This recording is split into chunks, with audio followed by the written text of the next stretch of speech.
Lahat tayo ay mayroong ganoong drawer ng mga cable na mukhang pugad ng mga dekuryenteng ahas kung saan, misteryoso, ang mga connector ay dumarami ng kusa. Gayunpaman, isang maliit na hugis itlog na port ang dumating upang wakasan ang milenyong kaguluhang ito, ang USB-C. Hindi lamang ito isang cable. Ito ang pamantayan na nagpilit sa mga higante na sumuko. Manatili hanggang sa dulo ng video dahil ibubunyag ko sa iyo ang technical na lihim na nagpapahintulot sa connector na ito na gumawa ng isang bagay na wala pang ibang cable sa kasaysayan ang nakagawa kailanman. Tara na. Ang panahon ng kadiliman ng mga puwerto, nung bawat periperal ay nagsasalita ng kanyang sariling wika. Upang maunawaan ang himala ng USB-C, kailangan nating maglakbay pabalik sa panahon. Sa isang madilim na panahon na hindi na maaalala ng mga mas bata at mas gustong kalimutan ng mga mas matanda. Ang kinutukoy ko ay ang mga taon ng 90 at simula ng mga 2000 noong ang isang personal computer ay hindi isang elegante at nagkakaisang kagamitan, kundi isang magulong koleksyon ng mga kahon, cable at mga connector na mukhang idinisenyo ng isang inhinyerong may masamang loob. Kung lilingon ka at titingnan ang likurang bahagi ng isang computer noong panahong iyon, ang tanawin ay nakakatakot. Mayroong isang serial port, malaki, mahaba, na may maraming pin na karaniwang ginagamit para sa mouse. Sa tabi nito, isang parallel port, mas malapad, at may mas malalaking butas, eksklusibo para sa printer. Higit pa roon, dalawang connector na PS/2, bilog, na may kulay berde at lila, isa para sa keyboard at isa para sa mouse. At kung mapagpapalit mo sila, walang gagana. Pagkatapos ay naroon ang port na VGA, ang asul na connector na yon, na may 3 hanay na mga butas para lamang sa monitor. Ang port para sa mga laro, isang malapad na bunganga para ikonekta ang joystick. Ang FireWire para sa video. Ang SCSI para sa mga external hard drive na may sariling pagnunumero at mga terminator. At isang pagsasaayos na nangangailangan ng master's degree sa mga lihim na agham. Wala sa mga port na ito ang katugma sa isa't isa. Hindi mo maari ikonekta ang mouse sa port ng printer o ang keyboard sa port ng monitor.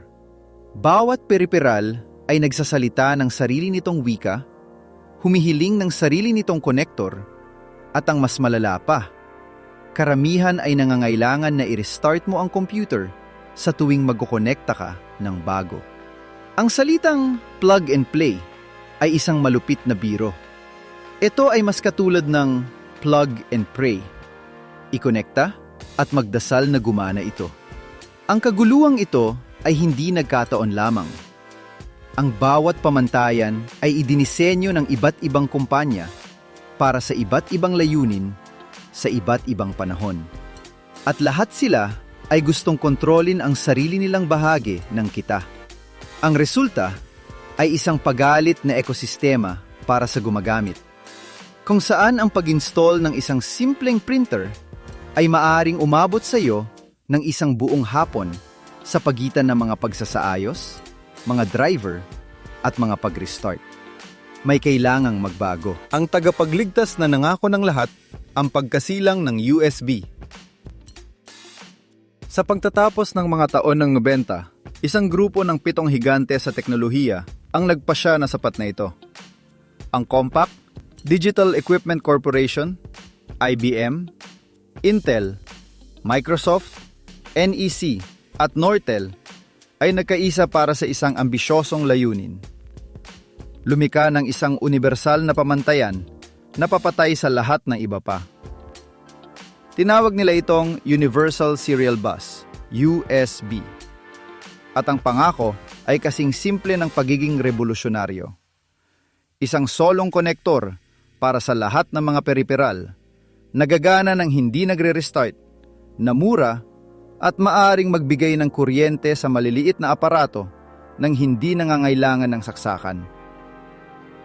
Noong 1976 dumating ang mga unang produkto na may USB.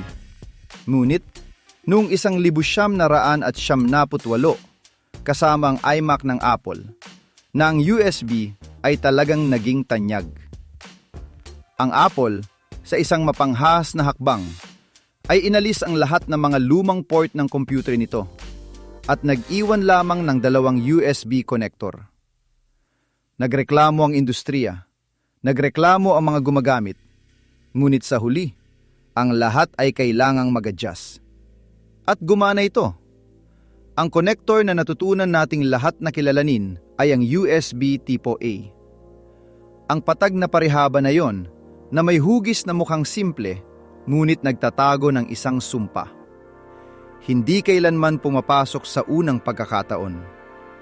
Palaging kailangang paikutin ito, at paikutin ito, at paikutin ito, hanggang sa parang mahika, sa ikatlong pagtatangka ay kakasya na ito.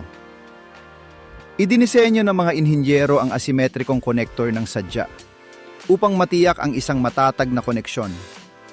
Ngunit ang nakamit nila ay ang paglika ng isang maliit na dosis ng universal na pagkabigo na ibinabahagi nating lahat. Sa loob ng isang panahon, ang USB ang naging solusyon. Isang solong cable para sa mga mouse, keyboard, external hard drive, mga webcam.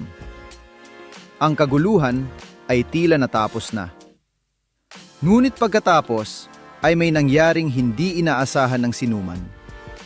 Ang mga aparato ay nagsimulang lumiit. Ang salot ng mga connector, mini, micro, at ang pagbabalik ng kaguluhan. Ang USB tipo A ay perpekto para sa isang desktop computer. Ito ay malaki, matatag, madaling hawakan. Ngunit nang dumating ang mga unang mobile phone na may mga multimedia capability, ang mga compact digital camera, ang mga MP3 player, ang malaking konektor na iyon ay hindi nagkakasya kahit saan. Ang mga tagagawa ay nangangailangan ng mas maliit pa. At sa gayon, nagsimula ang ikalawang panahon ng pagkakabahabahagi, ang panahon ng mga variant. Una ay dumating ang USB Mini, isang mas maliit na konektor ngunit matatag pa rin, na naging tanyag sa mga digital camera at ilang portable hard drive. Ngunit ang mga teleponyo ay patuloy na nagiging mas manipis, kaya dumating ang USB Micro, mas maliit pa, na naging de facto na pamantayan sa loob ng maraming taon para sa pag-charge ng mga Android mobile. Ngunit hindi doon nagtatapos ang lahat. Ang mga printer na nangangailangan ng mas matatag na koneksyon ay gumagamit ng USB tipo B. Ang kwadradong konektor na yon na may mga beveled na gilid na mukhang isang na-squash na Rubik's Cube. At pagkatapos ay lumitaw ang USB Micro B, isang kakatwa na may 2 paa na mukhang mukha ng isang alien na ginagamit sa ilang external hard drive upang magbigay ng mas maraming lakas.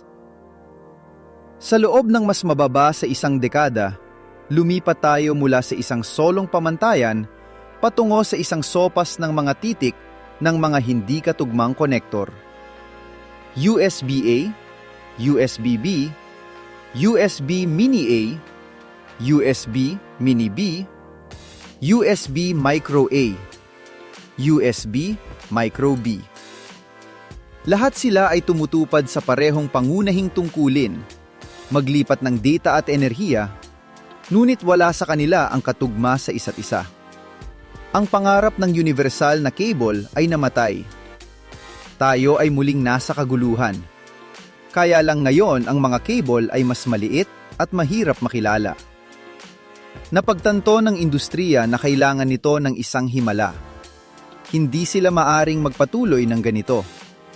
Pagod na ang mga gumagamit, ang basurang elektroniko ay naiipon, at ang bawat bagong aparato ay nagbabantang magdagdag ng isa pang konektor sa bangungot. Panahon na upang bumalik sa drawing board. Ngunit sa pagkakataong ito ay may ibang ideya. Hindi na nila gusto ang isa pang konektor. Gusto nila ang huli. Ang isa na papatay sa lahat ng iba pa. 24 na pinangmahika ang anatomiya ng isang halimaw. Upang maunawaan kung bakit ang USB-C ay napaka-espesyal, kailangan nating ihambing ito sa kung ano ang naroon noon. Ang klasikong USB, ang tipo A na kilala nating lahat, ay mayroon lamang 4 na pin sa loob nito. Ang 2 sa kanila ay para sa supply ng kuryente, ang positibo at ang negatibo. Ang 2 pa ay para sa pagpapadala ng data, isang channel ang input at isa pang channel ang output. 4 na pin, 4 na tungkulin. Ito ay simple, limitado, ngunit sapat para sa panahong iyon. Ang USB-C naman ay isang ganap na ibang uri ng halimaw. Sa maliit na hugis itlog na connector na yon, kasing laki ng kuko ng isang maliit na daliri, ang mga inhinyero ay nakapaloob ng 24 na pin. 24 na napakaliit na mga electrical contact. Bawat isa ay may tiyak na tungkulin, nagtatrabaho sa perpektong sinkronisasyon. Ang unang kalamangan ay halata kapag kumuha ka ng isang USB-C cable. Ito ay simetriko. Ang mga pin ay nadoble sa itaas at sa ibaba. Kahit paano mo ito ikonekta, laging pumapasok ito. Ang cable ay elektronikong nakakadetekta kung saang oryentasyon ito naroroon at muling kinukumpigura ng mabilis ang koneksyon upang gumana ito. Ang mukhang simpleng detalye ng kaginhawaan na yon ay sa katunayan isang gawa ng electronic engineering. Ngunit ang 24 na pin ay hindi naroon para lamang sa simetriya. Ang tunay na revolusyonaryo ay ang USB-C ay maaring gumawa ng maraming bagay ng sabay-sabay, salamat sa tinatawag na alternatibong mode. Ang mga dagdag na pin na yon ay maaring muling i-convert habang tumatakbo upang magdala ng mga high-definition na signal ng video. Ang parehong cable na nagkakarga ng iyong telepono ay maaring, kung ikonekta mo ito sa isang monitor, magpadala ng signal na HDMI o DisplayPort na may kalidad na 4K. Maaari itong magdala ng high-fidelity na audio. Maaari itong magkonekta ng mga device sa network sa bilis na nakakahilo. Isipin ang kakayahang magamit. Ang isang solong port sa iyong computer ay maaring gamitin upang magkarga ng baterya, magkonekta ng isang external na monitor, mag-sync ng data sa isang hard drive, at mag-plug ng mga headphone. Lahat ng sabay-sabay sa pamamagitan ng isang simpleng hub. Ang dati ay nangangailangan ng kalahating dosenang iba't ibang mga konektor. Ngayon ay kasya na sa isang maliit na hugis itlog. Ang revolusyon ng enerhiya. Paano ang isang cable ay maaari magkarga ng isang portatil? Ngunit kung merong isang superpower na talagang nagbago sa mga patakaran ng laro, yun ay ang kakayahang magdala ng enerhiya. Ang mga lumang USB port ay may napakahigpit na pisikal na limitasyon. Ang orihinal na pamantayan ay nagpapapahintulot na hanggang 2.5 watts ng lakas. Sapat na upang magkarga ng isang mouse o keyboard at upang magbigay ng kuryente sa isang telepono ng napakabagal nang may walang hanggang pasensya. Kung susubukan mo magkarga ng isang laptop gamit ang isang lumang USB, walang mangyayari. Ni hindi ito kikilalanin ng laptop bilang pinagmumulan ng enerhiya. Ang USB-C na sinamahan ng pamantayang power delivery ay bumasag sa lahat ng mga hadlang na iyon. Ang komunikasyon sa pagitan ng charger at ng aparato ay matalino. Kapag ikinonekta mo ang isang USB-C cable sa isang katugbang charger, nagkakaroon ng isang elektronikong dialogo. Ang charger ay nagtatanong, "Halo, ano ka? Gaano karami enerhiya ang kailangan mo? Gaano karami ang kaya mong tanggapin?" Ang aparato ay sumasagot, Ako ay isang telepono. Bigyan mo ako ng 15 watts. O, ako ay isang high-end na laptop. Kailangan ko ng 100 watts. O sa mga pinakamodernong bersyon, ako ay isang workstation. Bigyan mo ako ng 240 watts. Oo, tama ang nabasa mo. 240 watts. Yon ang maximum na lakas na maaring dalhin ng isang kasalukuyang USB-C cable. Sapat upang magkarga hindi lamang ng isang telepono, hindi lamang ng isang tablet, kundi pati na rin ng isang gaming laptop, isang malaking monitor, kahit ang ilang maliliit na gamit sa bahay. Lahat sa pamamagitan ng isang manipis, flexible na cable na walang gaanong bigat. Ang rebolusyong ito sa enerhiya ay tahimik na pumatay sa isang buong species ng mga konektor. Ang mga charger ng laptop na matataba at bilog. Ang mga itim na ladrilyong iyon na may mga cylindrical na plug ng iba't ibang laki na ginagamit ng bawat tatak bilang kanila. Ang Dell ay may kanya. Ang HP ay may kanya. Ang Lenovo ay may kanya. At wala sa kanila ang katugma sa isa't isa. Ngayon, salamat sa USB-C, maaari mong kargahan ang iyong laptop gamit ang parehong charger na ginagamit mo para sa iyong telepono o gamit ang isang portable na external na baterya. Ito ay ganap na kalayaan. Ang paglaban ng Apple. Bakit ang iPhone ang huling sumuko? At dayon pa man, sa kabila ng lahat ng mga kalamangan na ito, mayroong isang produkto na lumaban sa loob ng halos isang dekada. Isang produkto na naging huling kuta ng paglaban laban sa USB-C.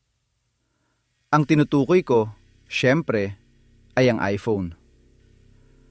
Ang kwento ay may malalim na balintuna. Ang Apple ay isa sa mga unang tagagawa na gumamit ng USB-C. Noong taong 2015, ang 12 pulgadang MacBook ay dumating sa merkado na may iisang USB-C port. Wala itong ibang kasama. Walang magnetic power connector na MagSafe. Walang tradisyonal na mga USB port. Walang HDMI. USB-C lamang. Ito ay isang kontrobersyal na desisyon, ngunit ipinakita ng Apple na naniniwala sila sa pamantayan. Pagkatapos ay dumating ang mga iPad Pro na gumamit din ng USB-C. Ngunit ang mga iPhone, ang mga teleponong may pinakamaraming unit na nabebenta, ay patuloy na gumamit ng Lightning connector. Isang pag-aari na pamantayan na nilikha ng Apple noong 2012. Bakit ang paglaban na ito? Ang sagot ay hindi technical, kundi pang-ekonomiya. Ang Apple ay nagtayo ng isang buong ekosistema sa paligid ng Lightning connector. Bawat tagagawa ng mga accessory na gustong gumawa ng cable, speaker, o anumang produktong katugma sa iPhone ay kailangang dumaan sa programang MFI, Made for iPhone, na nangangahulugan ng pagbabayad ng mga royalty sa Apple. Bawat lightning cable na ibinebenta ng mga third party ay nag-iiwan ng maliit na porsyento sa kaban ng kumpanya. Ito ay isang masaganang negosyo na nagkakahalaga ng daan-daang milyong dolyar bawat taon. Bukod pa rito, ganap na kontrolado ng Apple ang pamantayan. Maaari nitong magpasya kung anong mga feature ang idaragdag, anong mga authentication chip ang isasama, anong mga accessory ang wasto, at alin ang hindi. Ang paglipat sa USB-C ay nangangahulugan ng pagkawala ng kontrol na yon. Pagbubukas ng kanilang ekosistema sa isang bukas na pamantayan na kahit sino ay maaring gumamit ng hindi nagbabayad sa kanila ng anuman. Ang labanan ay nakahanda na. Sa isang panig, ang kaginhawaan ng gumagamit at ang pag-iisa ng mga pamantayan. Sa kabilang panig, ang negosyo at ang kontrol sa ekosistema. At sa loob ng maraming taon, nagtagumpay ang Apple na mapanatili ang paninindigan nito. Ngunit may isang bagay na namumuo sa abot tanaw. Isang bagay na kahit ang higante ng Cupertino ay hindi mapipigilan. Ang kudeta ng Europa, paano pinilit ng isang kontinente ang Apple na magbago? Ang bagay na yon ay ang European Union. Sa loob ng maraming taon, ang European Parliament ay nagmamasid ng may pag-aalala sa lumalaking problema ng basurang elektroniko. Sa tuwing nagpapalit ng teleponyo, ang isang gumagamit, karaniwan din niyang itinatapon ang mga lumang charger dahil ang mga bago ay hindi katugma. Naiipon ang tone-toneladang cable, transformer at connector sa mga tambakan sa buong kontinente. Ang datos ay nakapanging ilabot. Sa Europa lamang, humigit kumulang 11,000 tonelada ng basura mula sa mga charger ang nalilika bawat taon. 11,000 tonelada ng plastic, tanso, at mga electronic component na maaari sanang naiwasan gamit ang isang karaniwang pamantayan. Bukod pa rito, tinatayang ang karaniwang taga-Europa ay may hindi bababa sa 3 magkakaibang charger sa kanyang bahay. Karamihan sa mga ito ay hindi ginagamit, ngunit hindi maitapon baka sakali. Noong 2022, pagkatapos ng mga taon ng mga debate at panggigipit, ang European Union ay nagpasa ng isang makasaysayang batas. Simula sa pagtatapos ng 2024, lahat ng mga portable na electronic device na ibinibenta sa teritoryo ng EU ay dapat gumamit ng isang karaniwang charger. At ang napiling pamantayang yon ay syempre ang USB-C. Ang batas ay nakakaapekto sa mga mobile phone, tablet, camera, headphone, speaker, video game console at e-reader. Ito ay isang checkmate. Kayang tiisin ng Apple na magalit ang ilang mga gumagamit, ngunit hindi nila kayang mawala ang merkado ng Europa na kumakatawan sa isang malaking bahagi ng kanilang kita. Sinubukan ng kumpanya na lumaban na sinasabing ang batas ay sumasakal sa inobasyon, ngunit ang katotohanan ay matigas. Noong Setyembre ng 2023, sa paglulunsad ng iPhone 15, inanunsyo ng Apple ang hindi maiiwasan. Ang bagong teleponyo ay magkakaroon ng USB-C.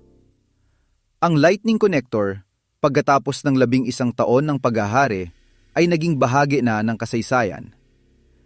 Ito ang simbolikong pagtatapos ng isang panahon.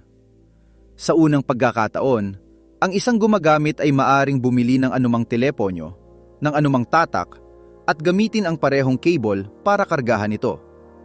Ang pag-iisa ay ganap. Ang nakatagong bitag, hindi lahat ng USB-C ay pare-pareho. Ngunit bago ka tumakbo upang magdiwang at ubusin ang laman ng iyong drawer ng mga cable, kailangan kong magbigay ng isang mahalagang babala. Ang USB-C ay isang pamantayan, ngunit hindi lahat ng USB-C cable ay pare-pareho. Sa katunayan, mayroong isang nakatagong bitag na maaaring maging sanhi ng pagbili mo ng cable na mukhang pareho, ngunit hindi tumutupad sa iyong kailangan. Sa pisikal, lahat ng mga USB-C connector ay pare-pareho. Pumapasok sila sa anumang port, kumukonekta ng may parehong kadalian. Ngunit sa loob, mayroong napakalaking pagkakaiba. Ang mga mas murang cable, ang mga ibinibenta sa mga gasolinahan o mga tindahan ng kung ano-ano, ay karaniwang mayroon lamang mga mahahalagang pin para sa mabagal na pag-charge. Maaari nilang kargahan ang iyong telepono, ngunit hindi sila makakapagpadala ng video sa isang monitor, hindi nila maaabot ang matataas na bilis ng paglilipat ng data, at tiyak na hindi nila maibibigay ang 240 watts na kailangan ng isang malakas na laptop. Kung susubukan mong magkarga ng isang laptop gamit ang isang murang cable na may mababang specification, 2 bagay ang maaaring mangyari. Maaring hindi ito magkarga, o, ang mas malala, maaari itong mag-overheat at masira ang parehong cable at ang aparato. May mga kaso ng sunog na dulot ng mga USB-C cable na may masamang kalidad. Paano makikilala ang isang magandang cable? Kailangang tingnan ang mga specification. Ang isang moderno at dekalidad na USB-C cable ay dapat malinaw na nagpapahiwatig ng bilis ng paglilipat nito at ang kapasidad nito sa lakas. Ang mga pinakamahusay ay sumusuporta sa USB 3.2 o Thunderbolt na may bilis na hanggang 40 gigabits bawat segundo at lakas na hanggang 240 watts. Karaniwang mas mahal ang mga ito, ngunit sulit ang pamumuhunan sa kanila. At syempre, mainam na bilhin ang mga ito mula sa mga kilalang tatak o direkta mula sa tagagawa ng aparato. Kaya oo, ang USB-C ang universal na pamantayan, ngunit ang gumagamit ay mayroon pa ring responsibilidad na pumili ng tama. 20 taon ng kaguluhan sa mga cable ay natapos na. 20 taon ng pagbubukas ng mga drawer na puno ng mga nakalimutang konektor, ng desperadong paghahanap ng tamang cable para sa bawat aparato, ng pagmumura sa hindi pagkakatugma at sa planadong pagkaluma. Ang USB-C ay hindi perpekto. Mayroon itong sariling mga pagiging komplikado, ang mga bitag nito, ang mga panloob na pagkakaiba nito. Ngunit ito ang pinakamalapit na narating natin sa isang tunay na universal na pamantayan.